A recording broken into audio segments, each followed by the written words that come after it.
Еврейбіздің қалесам мен ауырып кеттім әлі. Бар енді, ауырсыңызды кейінді ауырсың. Владимир Назаров 62 яш. Ул шикәр диабеты белән авырый, кан басымыннан җәфа чигә. Шуңа күрә ул фельдшер-акушерлык пунктының даими пациенты. Кирәгенде, кирәк булмады инде. Ясин төрле качаганда күн саны кирәсең инде. Акылларда ала кирәк, акылларда. Җирле медицина хезмәткәре Анна Шабакова 214 кешегә хезмәт күрсәтә. Бу җирлектә шуның кадәр кеше теркәлгән. Шәен аларның саны бакчачлар аркасында арта. С 8 до 12 у нас прием больных, у нас тут и процедуры, и прививки.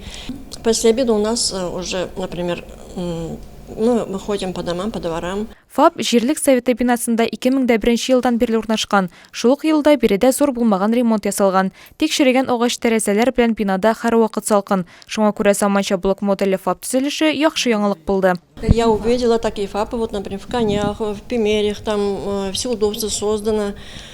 Там комнаты хорошие, вот оборудование там хорошее, оснащение хорошее, тоже там все, ну, как бы хорошо там работать можно.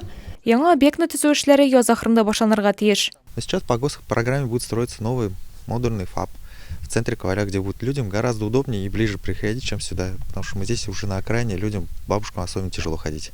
Медпункттан тыш авыл җирлеге бинасында китапханә, почта, клуб, авыл советы урнашкан. Аның 2 кабинетында ашлы, коридорда һәм бәдрәфтә бүген ремонт эшләре бара.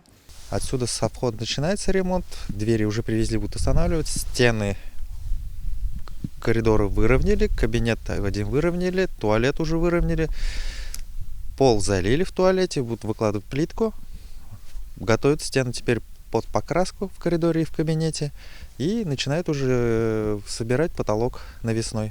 Ремонт эшләренең барлык төрләре өчен дәүләт программасы буенча 2 миллион 292 мең сум акча бүлеп бирелгән.